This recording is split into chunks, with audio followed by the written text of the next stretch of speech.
Hi ಸ್ನೇಹಿತರೆ, ತಮ್ಮೆಲ್ಲರೂ ಕೂಡ ಸಾಧನಾ ಶಂಕರ್ ಅಕಾಡೆಮಿಗೆ ಹೃದಯಪೂರ್ವಕವಾಗಿರ್ತಕ್ಕಂಥ ಸ್ವಾಗತ. ಸ್ನೇಹಿತರೆ, ನಾನು ಈ ಕ್ಲಾಸಲ್ಲಿ ನಿಮ್ಮ ಜೊತೆಗೆ ಸೆಲ್ ಮೆಂಬ್ರೇನ್ CM ಅಂತ ಹೇಳ್ತೀವಿ ನಾವಲ್ವಾ. ಸೆಲ್ ಮೆಂಬ್ರೇನ್ ಕನ್ನಡದಲ್ಲಿ ಕೋಶ ಪೊರೆ ಅಂತ ಕರಿತೀವಿ. ಕೋಶ ಪೊರೆ. ಹಾಗಾದ್ರೆ ಈ ಸೆಲ್ ಮೆಂಬ್ರೇನ್ ಆರ್ ಕೋಶ ಪೊರೆ ಇದೆಯಲ್ವಾ, ಇದನ್ನು ಫಸ್ಟ್ ಕಂಡುಹಿಡಿದವನು ಯಾರಪ್ಪ ಅಂತ ಕೇಳಿದ್ರೆ ದಟ್ ಇಸ್ ರಾಬರ್ಟ್ ಹುಕ್. ಇವನೇ ನಮ್ಮ ಸೈಟಾಲಜಿಯ ಪಿತಾಮಹ.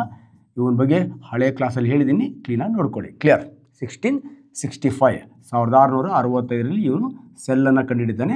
ಈ ರಾಬರ್ಟ್ ಹುಕ್ಕೆ ಈ ಸೆಲ್ ಮೆಂಬ್ರೇನನ್ನು ಕಂಡುಹಿಡಿದಿದ್ದು. ಕ್ಲಿಯರ್. ಹಾಗಾದರೆ ಈ ಸೆಲ್ ಮೆಂಬ್ರೇನನ್ನು ಕಂಡುಹಿಡಿದು ರಾಬರ್ಟ್ ಹುಕ್ ಅಂದ ನಂತರ ಈ ಸೆಲ್ ಮೆಂಬ್ರೇನ್ದ ಕೆಲಸ ಏನು? What is the role of cell membrane? First ಒಂದು ಈ ಸೆಲ್ ಏನಿದೆ, ಒಂದು ಜೀವಕೋಶ ಏನಿದೆ, ಆ ಜೀವಕೋಶಕ್ಕೆ ಆಕಾರ ಕೊಡೋದು, ಅದಕ್ಕೆ ಬೇಕಾಗಿರೋ ಶೇಪನ್ನು ಕೊಡ್ತಕ್ಕಂಥದ್ದು ಮೊದಲನೇ ಕೆಲಸ. ನೆಕ್ಸ್ಟ್ ಒಂದು ಜೀವಕೋಶದ ಒಳಗಡೆ ವಸ್ತುಗಳು ಹೋಗುತ್ತೆ, ಆ ಜೀವಕೋಶದಿಂದ ಆ ಜೀವಕೋಶಕ್ಕೆ ಬೇಡವಾಗಿರ್ತಕ್ಕಂಥ ವಸ್ತುಗಳು ಹೊರಗಡೆ ಬರುತ್ತೆ. ಹಾಗಾದ್ರೆ ಒಳಗಡೆ ವಸ್ತುಗಳು ಹೋಗುತ್ತೆ ಕೋಶಪೊರೆಯ ಮೂಲಕ ವಸ್ತುಗಳು ಹೊರಗಡೆ ಬರುತ್ತೆ ಅಂದರೆ ಅದರೊಳಗಡೆ ತನಗೆ ಬೇಕಾಗಿರೋ ವಸ್ತುಗಳನ್ನು ತಗೊಳತ್ತೆ ಅಥವಾ ತನ್ನ ಬೇಡವಾಗಿರ್ತಕ್ಕಂಥ ವಸ್ತುಗಳನ್ನು ಹೊರಗಡೆ ಹಾಕತ್ತೆ. ಹಾಗಾಗಿ ಈ ಪೊರೆದೊಂದು ವಿಶೇಷತೆ ಇದೆ. ಆ ಪೊರೆ ಏನಪ್ಪ ಅಂದರೆ ಸೆಲೆಕ್ಟಿವ್ಲಿ ಪರ್ಮಿಯಬಲ್ ಮೆಂಬ್ರೇನ್ ಅಂತ. ಅರೆ ವ್ಯಾಪ ಪೊರೆ ಅಂತ. ಸೆಲೆಕ್ಟಿವ್ಲಿ ತನಗೆ ಬೇಕಾದ ವಸ್ತುಗಳನ್ನ ಸೆಲೆಕ್ಟ್ ಮಾಡಿ ಕಳಿಸೋದು, ತನಗೆ ಬೇಡವಾಗಿರ್ತಕ್ಕಂಥ ವಸ್ತುಗಳನ್ನ ಸೆಲೆಕ್ಟ್ ಮಾಡಿ ಹೊರಗಡೆ ಕಳಿಸ್ತಕ್ಕಂಥದ್ದಕ್ಕೆ ಸೆಲೆಕ್ಟಿವ್ಲಿ ಪರ್ಮಿಯಬಲ್ ಮೆಂಬ್ರೇನಿಂದ ಈ ಸೆಲ್ ಮೆಂಬ್ರೇನ್ ಆಗಿರುತ್ತೆ. ಹಾಗೆ ಸೆಲ್ ಮೆಂಬ್ರೇನ್ ಯಾವುದರಿಂದ ಆಗಿದೆ? ಒಂದು ಕಾರ್ಬೋಹೈಡ್ರೇಟಿಂದ ಆಗಿದೆ, ಇನ್ನೊಂದು ಪ್ರೋಟೀನ್ಸಿಂದ ಆಗಿದೆ, ಇನ್ನೊಂದು ಲಿಪಿಡ್ಸ್ಗಳಿಂದ ಆಗಿದೆ.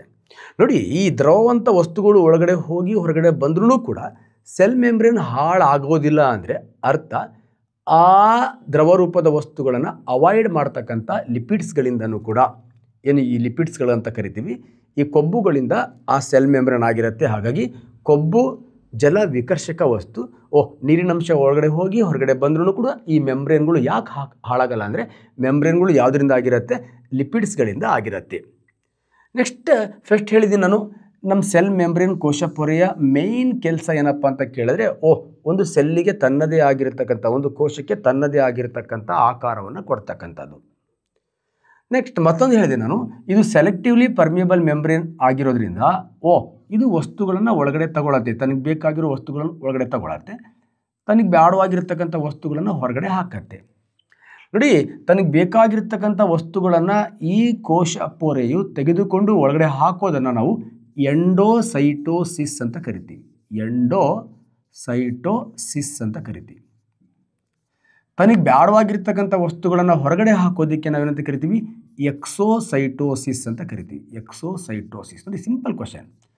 ಒಂದು ಕೋಶ ಪೊರೆಯು ತನಗೆ ಬೇಕಾದಂಥ ವಸ್ತುಗಳನ್ನು ಕೋಶ ದ್ರವ್ಯದ ಒಳಗಡೆ ತೆಗೆದುಕೊಳ್ತಕ್ಕಂಥದ್ದಕ್ಕೆ ನಾವೇನಂತ ಕರಿತೀವಿ? ಎಂಡೋಸೈಟೋಸಿಸ್ ಅಂತ ಕರಿತೀವಿ.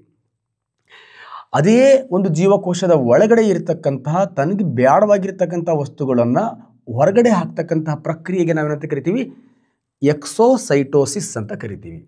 ನೆಕ್ಸ್ಟ್ ಇದರಲ್ಲಿ ಮತ್ತೆ ಎರಡು ಥರ ಬರುತ್ತೆ. ಏನು ನೋಡಿ, ಒಂದು ಕೋಶ ಪೊರೆ ಹೊರಗಡೆ ಇರತಕ್ಕಂಥ ಏನು ಘನ ವಸ್ತುಗಳಿದೆಯಲ್ವಾ, ಸಾಲಿಡ್ ಪಾರ್ಟಿಕಲ್ಸ್, ಆ ಸಾಲಿಡ್ ಪಾರ್ಟಿಕಲ್ಸ್ಗಳನ್ನು ಏನು ಒಳಗಡೆ ಹಾಕತ್ತೆ ಆರ್ ಹೊರಗಡೆ ಹಾಕತ್ತೆ, ಆ ಒಳಗಡೆ ಹಾಕೋದನ್ನು ಫ್ಯಾಗೋಸೈಟೋಸಿಸ್ ಅಂತ ಕರೀತಾರೆ. ಫ್ಯಾಗೋಸೈಟೋಸಿಸ್.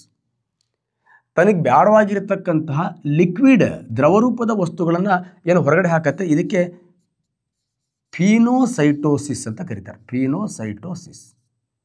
ಎಕ್ಸಾಂಪಲ್, ನಾನು ಒಂದು ಜೀವಕೋಶದ ಕತೆ ಹೇಳ್ತಾ ಇರೋದು. ಇದು ಎಲ್ಲ ಜೀವಕೋಶಗಳಲ್ಲೂ ಅದೇ ಥರ ನಡೀತಾ ಇರುತ್ತೆ. ಬಟ್ ಅಮೀಬಾ ಅಂತ ಜೀವಿ ಒಂದು ಜೀವಕೋಶ ಅಲ್ವಾ, ಅದು ಏಕಕೋಶ ಜೀವಿ ಅಲ್ವಾ. ಅಮೀಬಾ ಒಂದೇ ಜೀವಕೋಶ ಇರೋದು, ಅಂದರೆ ಇಡೀ ಅಮೀಬಾ ಒಂದು ಜೀವಕೋಶದಂತೆ ವರ್ತನೆ ಮಾಡುತ್ತೆ. ಹಾಗಾದರೆ ಅಮೀಬಾ ಹೊರಗಡೆ ನೀರಲ್ಲಿರ್ತಕ್ಕಂಥ ಒಂದು ಆಹಾರದ ಕಣವನ್ನು, ಇಡೀ ಆಹಾರದ ಕಣವನ್ನು ಒಳಗಡೆ ತಗೊಳುತ್ತೆ.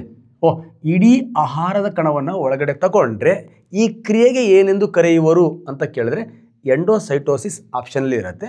ಇನ್ನೂ ತುಂಬ ಸೂಕ್ಷ್ಮವಾಗಿ ಕೇಳ್ದ ಅಂತ ಅಂದರೆ ಫ್ಯಾಗೋಸೈಟೋಸಿಸ್ ಅಂತ ಹೇಳ್ತಾರೆ. ಹಾಗಾದರೆ ಇಡೀ ಅಮೀಬಾ ತನಗೆ ಬೇಕಾಗಿರ್ತಕ್ಕಂಥ ಆಹಾರದ ಕಣವನ್ನು ಒಳಗಡೆ ತೆಗೆದುಕೊಳ್ತಕ್ಕಂತಹ ಕ್ರಿಯೆಗೆ ನಾವೇನಂತ ಕರಿತೀವಿ? ಫ್ಯಾಗೋಸೈಟೋಸಿಸ್ ಅಂತ ಕರಿತೀವಿ. ಈ ಥರನೂ ಕೂಡ ಅಮೀಬಾ ಡೈರೆಕ್ಟ್ ಆಹಾರವನ್ನು ತೆಗೆದುಕೊಳ್ಳುವ ಕ್ರಿಯೆ ಈ ಥರನೂ ಕೂಡ ಬರ್ಬೋದು. ಫ್ಯಾಗೋಸೈಟೋಸಿಸ್ ಅರ್ಥ ಆಗಿದೆ, ಫಿನೋಸೈಟೋಸಿಸ್ ಅರ್ಥ ಆಗಿದೆ. ಎಕ್ಸೋಸೈಟೋಸಿಸ್ ಅರ್ಥ ಆಗುತ್ತೆ, ಎಂಡೋಸೈಟೋಸಿಸ್.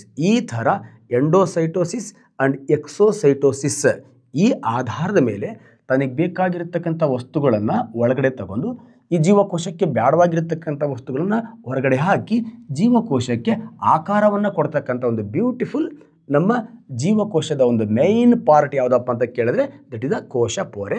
ಇಷ್ಟು ನೋಡಿಕೊಂಡ್ರೆ ಕೋಶ ಪೊರೆಯ ಬಗ್ಗೆ ಸಾಕಾಗತ್ತೆ ಸ್ನೇಹಿತರೆ.